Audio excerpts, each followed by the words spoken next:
Bonjour à toutes et bienvenue dans cette vidéo corrective des exercices portant sur le calcul de vitesse, de distance et de temps. Alors ces exercices ils suivent toujours un peu la même démarche et bon, on va essayer de voir un peu ensemble comment est-ce qu'il faut faire pour s'y prendre. Alors le premier exercice, on vous parlait de Laure Manodou qui arrive à nager 50 mètres en 20 secondes. On vous demandait de calculer sa vitesse en mètres par seconde.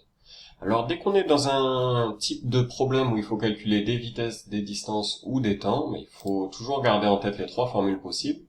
Donc là c'est à chaque fois la même formule, c'est juste une manière différente en fait de l'exprimer, tout simplement. Et une fois qu'on a en tête ces trois formules, il faut se demander qu'est-ce qu'on est en train de chercher. Alors nous on nous demande de calculer sa vitesse. On est donc en train de chercher une vitesse. Si je cherche une vitesse, eh bien, je vais utiliser cette formule-là, tout à gauche. Pourquoi? Parce que j'ai la vitesse qui est toute seule à gauche. En fait, si je cherchais un temps, j'utiliserais cette forme-là, puisque j'ai le temps ici tout seul à gauche. Si je cherchais une distance, j'utiliserais cette forme-là, parce que j'ai la distance toute seule à gauche. Et là, je suis en train de chercher une vitesse, je vais donc utiliser cette formule. Comme je cherche une vitesse, j'utilise cette formule. On a donc V égale D sur T. Donc on a la vitesse qui est égale à la distance divisée par le temps. Donc ici dans notre exemple, eh bien la distance c'est 50 mètres, puisque Laure Manodou elle nage 50 mètres en 20 secondes, et le temps c'est 20 secondes tout simplement. On a donc la vitesse qui est égale à 50 mètres divisé par 20 secondes. 50 divisé par 20 ça fait 2,5. Et donc on peut dire que Laure Manodou nage 50 mètres en 20 secondes à la vitesse de 2,5 mètres par seconde. Alors on passe au deuxième exercice. On avait un escargot qui glissait à la vitesse de 2 cm par seconde. Ça veut dire que toutes les secondes, il parcourt 2 cm. On vous demandait combien de temps met-il pour parcourir 16 cm. Bon, on va encore se poser exactement les mêmes étapes. Qu'est-ce qu'on est en train de rechercher? Alors on est en train de rechercher un temps, une durée, puisqu'on vous demande combien de temps met-il pour parcourir cette distance-là. On va donc utiliser la deuxième forme de la formule, c'est-à-dire celle avec le temps tout seul à gauche. On utilise donc la forme t égale d sur v, le temps est égal à la distance divisée par la vitesse, et nous, dans notre exemple, eh bien, la distance c'est 16 cm, puisque notre escargot a parcouru 16 cm, et notre vitesse c'est 2 cm par seconde, puisqu'on sait qu'il va à la vitesse de 2 cm par seconde. Donc 16 divisé par 2, ça me donne 8. Donc le temps total qu'il met à parcourir 16 cm à la vitesse de 2 cm par seconde, c'est 8 secondes. Je passe au troisième exercice. On a un automobiliste qui a parcouru 316 km qui sépare Paris de Dijon en 4 heures. On vous demande quelle est sa vitesse moyenne. Bon, qu'est-ce qu'on est en train de chercher? On est en train de chercher une vitesse.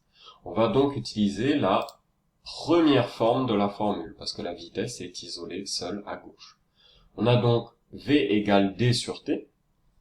La vitesse est égale à la distance, c'est-à-dire 316 km, divisé par le temps, c'est-à-dire 4 heures. Je fais sur ma calculatrice 316 divisé par 4, ça me donne 79. On sait donc que la voiture va à 79 km par heure. Alors ces calculs en général ne posent pas beaucoup de problèmes, mais il faut faire attention à deux pièges. Les deux pièges, je vais vous les exposer juste là. Le premier piège, c'est qu'il faut faire attention à traiter le problème dans le bon système. Je donne un exemple. On imagine qu'on ait un avion de ligne qui vole à 900 km/h pendant 2h20. On vous demande quelle distance a-t-il parcouru. Bon, et bien là, vous vous dites, qu'est-ce que je suis en train de chercher? J'ai toujours les trois mêmes formules, hein.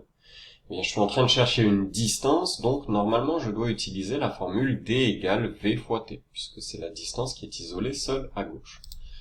Je déroule donc mon calcul, j'ai D qui est égal à V fois T, ma distance elle est donc égale à 900, c'est ma vitesse, hein, je rappelle que l'avion vole à 900 km/h, fois le temps, et le temps que met à parcourir cette distance l'avion, c'est 2h20. Et là ça pose un problème, pourquoi? Parce que 900 fois 2h20, ben, je ne sais pas le calculer.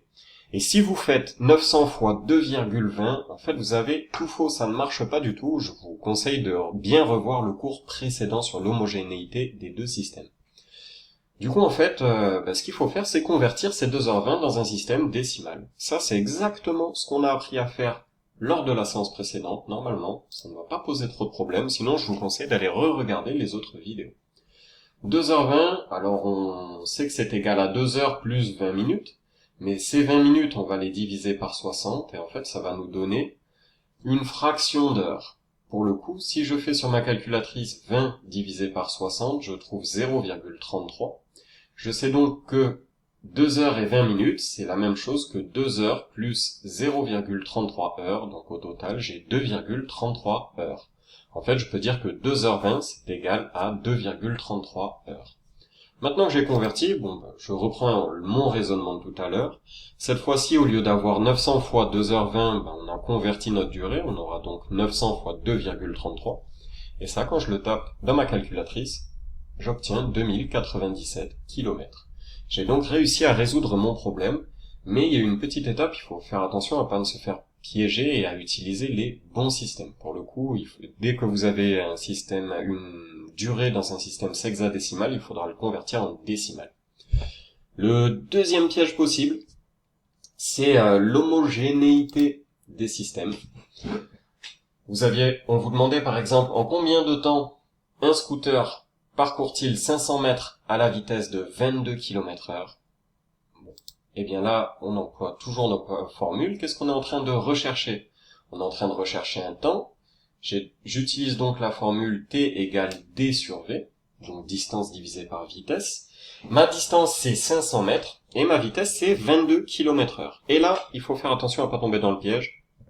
En fait, le problème, c'est que en haut de ma fraction, je veux avoir des mètres, et en bas, je veux avoir des kilomètres-heure. Et ça, c'est pas du tout un système homogène. Pourquoi? Parce que ici, j'ai des mètres, et ici, j'ai des kilomètres. Il va donc falloir faire une étape de conversion. Nous, ce qu'on veut, alors soit on va convertir les kilomètres-heure en mètres par heure, ça ferait 22 000 mètres par heure, c'est une possibilité. Moi, j'ai choisi plutôt de faire l'autre, mais les deux fonctionnent. Vous pouvez convertir celle des deux que vous voulez, tant que c'est homogène. Moi, je dis juste que 500 mètres, c'est égal à 0,5 km, c'est une conversion standard de distance. Et donc, on a notre temps qui est égal à 0,5 km divisé par 22 km/h. Je fais 0,5 divisé par 22 sur ma calculatrice, je trouve que ça fait 0,023 heures. Et ça me fait 1,36 minutes. Alors, comment je suis passé de là à là? C'est le cours précédent, j'ai multiplié par 60, tout simplement. Alors si c'est 1,36 minutes, eh bien je sais que je peux continuer à convertir et atteindre enfin mon résultat en secondes. Je vous remercie de m'avoir suivi et je vous souhaite bon courage dans vos révisions.